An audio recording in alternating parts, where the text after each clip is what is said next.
नमस्कार प्यारे बच्चों, वीरेंद्र कुमार गुप्ता वीकेजी फ्यूजन में आपका स्वागत है।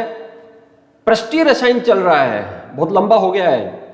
कोलोइडी विलयन का वर्गीकरण और मिशेल तथा इसकी क्रियाविधि का अध्ययन इस आज के टॉपिक में हम करेंगे। इसको डिटेल से समझते हैं क्या है क्या नहीं है। पिछले टॉपिक में हमने सबसे पहले विलयनों का वर्गीकरण कर लिया था और विलयनों के वर्गीकरण में हमने 3 भागों में इसको बांटा था, जिसमें एक था वास्तविक विलयन, एक कोलोइडी विलयन और एक निलंबन। कोलोइडी विलयनों के वर्गीकरण में हमने पहले वर्गीकरण में देखा था कि परिक्षेपण माध्यम और परिक्षिप्त प्रावस्था की भौतिक अवस्था के आधार पर कोलोइडी विलयनों को कुल हमने 8 भागों में विभाजित कर लिया था। आज हम कोलोइडी विलयनों का दूसरा वर्गीकरण देख रहे हैं, जिसमें परिक्षेपण माध्यम और परिक्षिप्त प्रावस्था के मध्य अंतःक्रिया के आधार पर इनका वर्गीकरण किया गया है। और कोलोइडी विलयन को 2 भागों में बांटा है, एक है द्रव स्नेही कोलोइड और एक है द्रव विरोधी कोलोइड। अब द्रव स्नेही और द्रव विरोधी क्या है, इसको हम समझते हैं। सबसे पहले द्रव स्नेही की बात करते हैं।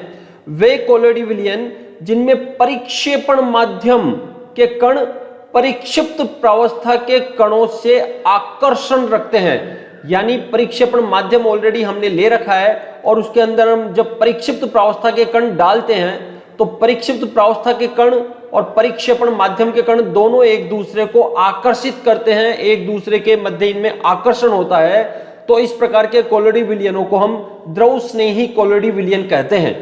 और यदि परिक्षेपण माध्यम तथा परिक्षिप्त प्रावस्था के कणों के मध्य आकर्षण नहीं होता है, अर्थात विरोध होता है, प्रतिकर्षण होता है, तो उस प्रकार के कोलोइडी विलयनों को हमने द्रव विरोधी कोलोइडी विलयन कहते हैं। अच्छा, अब द्रव स्नेही कोलोइडी विलयन जो होते हैं वो उत्क्रमणीय सोल भी कहलाते हैं। उत्क्रमणीय क्यों कहलाते हैं?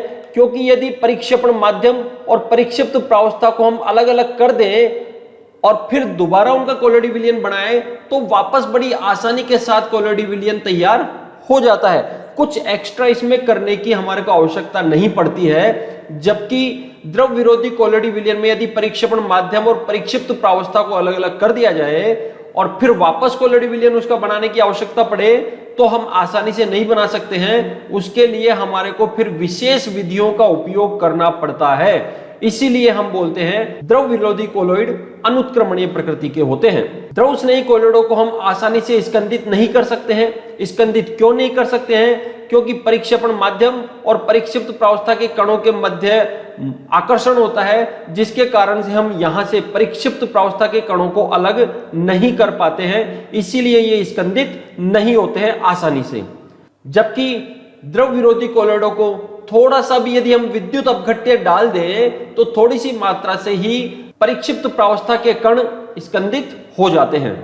द्रव स्नेही कोलोइड बनाने के लिए किसी भी स्थायी कारक की आवश्यकता नहीं होती है। सीधे परिक्षेपण माध्यम लो और उसमें परिक्षिप्त प्रावस्था डाल के और हिला लो और द्रव स्नेही कोलोइड आपका तैयार हो जाता है। जैसे पानी में हम गोंद को घोल दें, पानी में हम स्टार्च या जिलेटिन या प्रोटीन को घोल दें तो वो द्रव स्नेही कोलोइड बन जाता है। इसके लिए किसी भी स्थायी कारक की आवश्यकता नहीं पड़ती है। जबकि द्रव विरोधी कोलोइड बनाने के लिए हमारे को परिक्षेपण माध्यम में परिक्षिप्त प्रावस्था डालने के बाद भी किसी न किसी स्थायी कारक की आवश्यकता पड़ती है।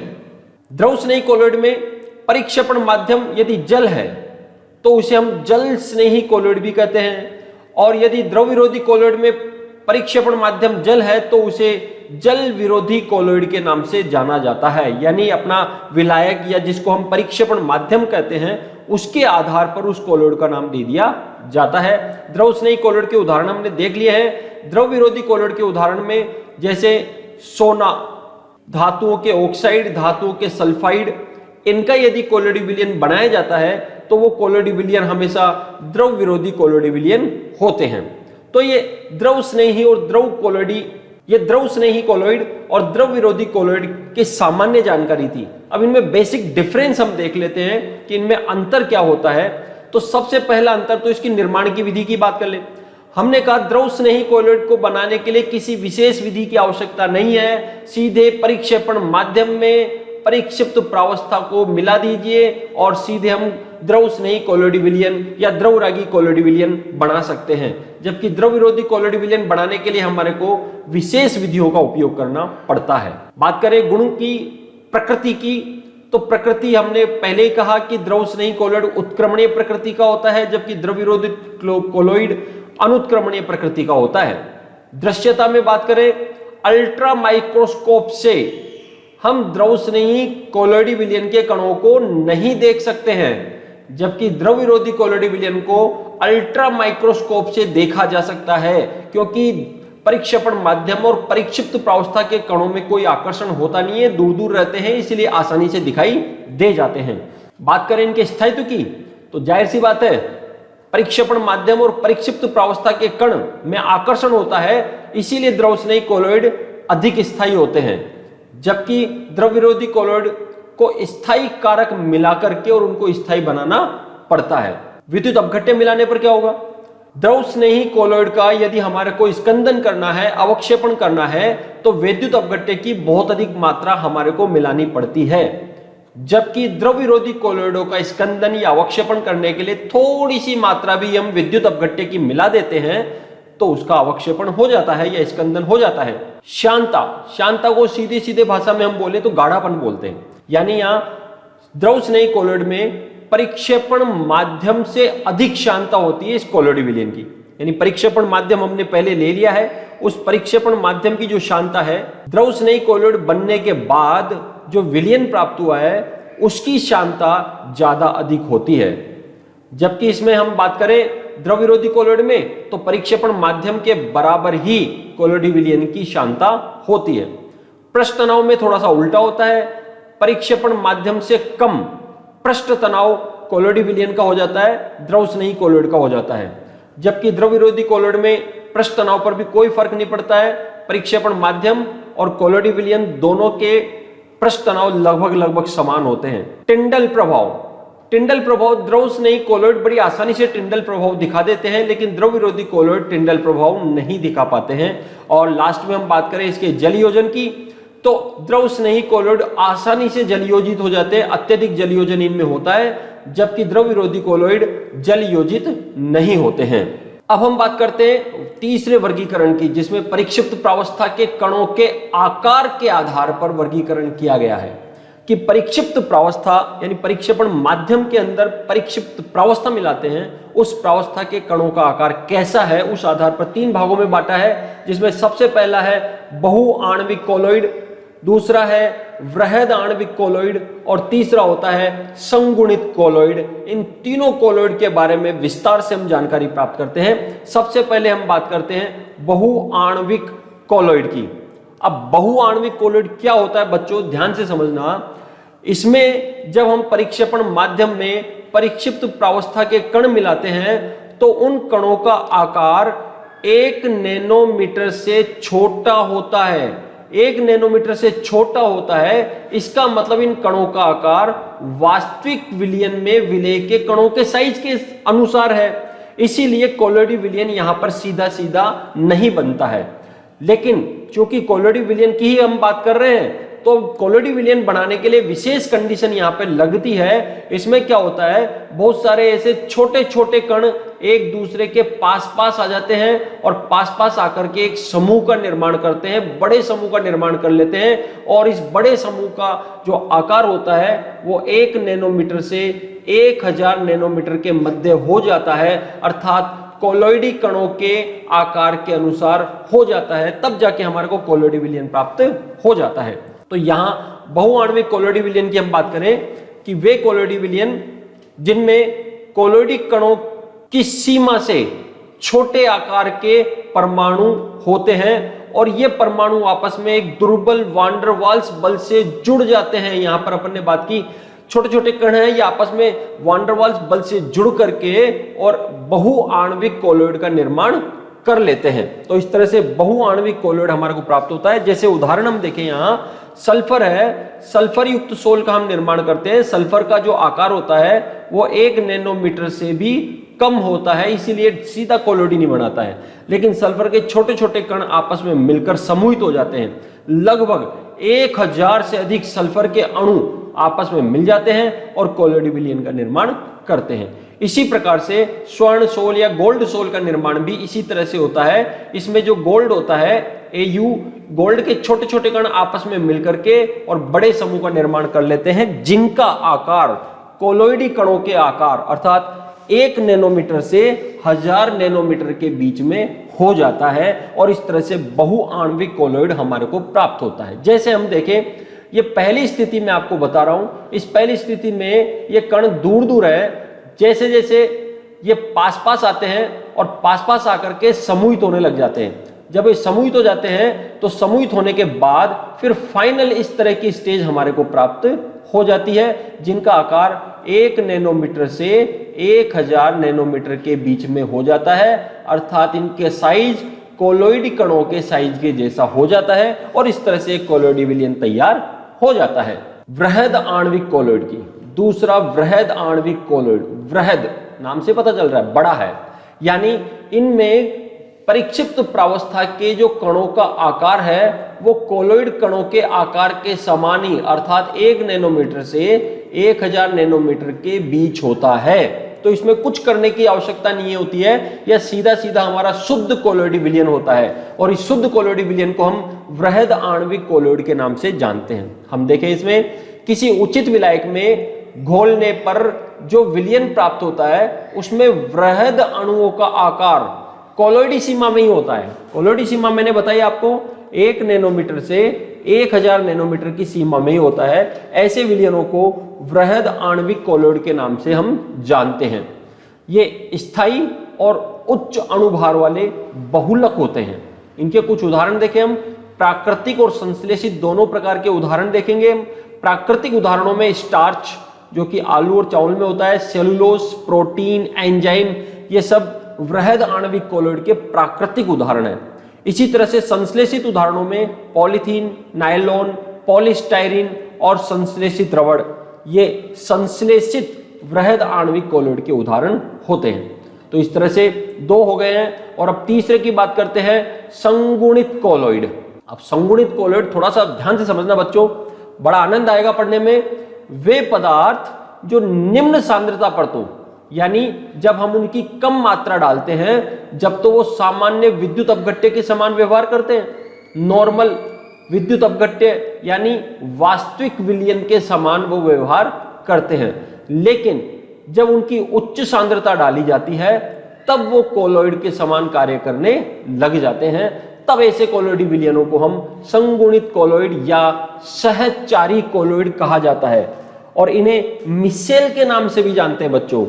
मिशेल जो होती है, मिशेल का निर्माण किसी निश्चित ताप पर ही होता है, हर किसी टेम्परेचर पर नहीं होता है। ये जो संगुणित कोलोइड बन रहे हैं या सहचारी कोलोइड बन रहे हैं या जिसको अपन ने मिशेल भी नाम दिया है, ये मिशेल एक निश्चित ताप पर ही बनते हैं और उस निश्चित ताप को हम कहते हैं क्राफ्ट ताप। यानी जब भी मिशेल का निर्माण होगा तो क्राफ्ट ताप पर ही मिशेल का निर्माण होता है। अच्छा, इनमें भी जो कणों का आकार होता है, प्रारंभ में कणों का आकार 1 नैनोमीटर से कम होता है, अर्थात वास्तविक विलयन के समान ही होता है। जब हम कम सांद्रता डालते हैं तो ये कण दूर दूर होते हैं जो 1 नैनोमीटर से छोटे होते हैं, और जब ये दूर दूर होते हैं तो वास्तविक विलयन के समान व्यवहार करते हैं।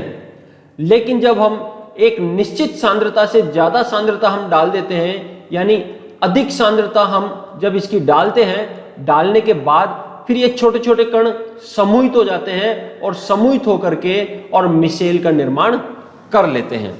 जैसे आपको एक उदाहरण से समझाएं, आप कपड़े धोते हैं घर में, बाल्टी में पानी लेते हैं और पानी में पहले थोड़ा सा सर्फ डालते हैं और उसको हाथ से हिलाते हैं।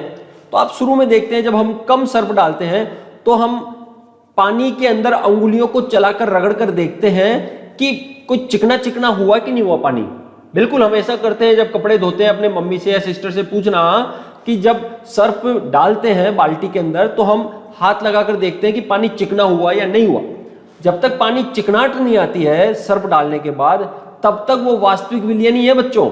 लेकिन जब कुछ और मात्रा हम सर्फ की डालते हैं, उसके बाद हम देखते हैं उसमें चिकनाहट आ जाती है, झाग बनने लग जाते हैं, तब उस कंडीशन में वो बन जाता है संगुणित कोलोइड या सहचारी कोलोइड, या निर्माण हो जाता है मिशेल का।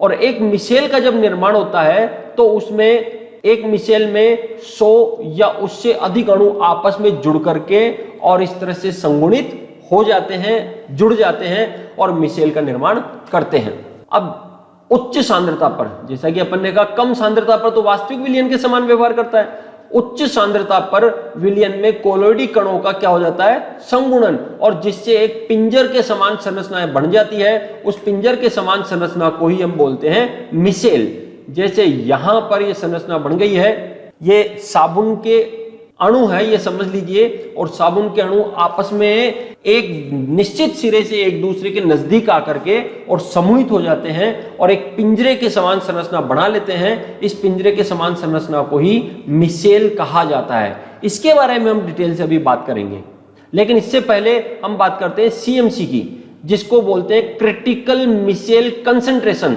अर्थात क्रांतिक मिसेलीकरण सांद्रता। यह क्या है? जब भी मिसेल का निर्माण होता है, इस तरह से मिसेल का निर्माण होता है, वो एक निश्चित सांद्रता से ज्यादा पर ही होता है।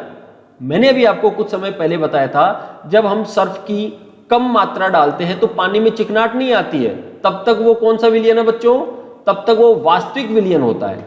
लेकिन जैसे एक निश्चित सांद्रता से ज्यादा मात्रा हम डाल देते हैं, तब उसमें चिकनाहट आ जाती है और तब वो बन जाता है आपका संगुणित कोलोइड, या उसमें निर्माण हो जाता है मिसेल का।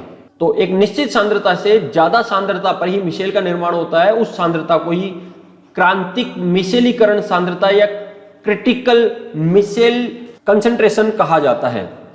जैसे साबुन में हम बात करें, साबुन के लिए क्रिटिकल मिसेल कंसंट्रेशन का मान 10⁻³ मोल प्रति लीटर होता है। इस सांद्रता पर जाकर के और फिर कोलोइडी विलयन का निर्माण होता है।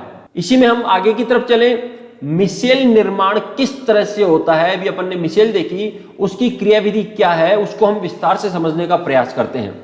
अब देखिए, बहुत सारे आयन या अणु, या तो आयन होंगे या अणु होंगे, वो आपस में संगुणन कर लेते हैं, मिल जाते हैं, एक दूसरे के नजदीक नजदीक आ जाते हैं और मिसेल का निर्माण कर लेते हैं। अच्छा, अब जो मिसेल का निर्माण होता है, इसमें जो कण एक दूसरे के पास पास आते हैं, उन कणों में दो सिरे होते हैं।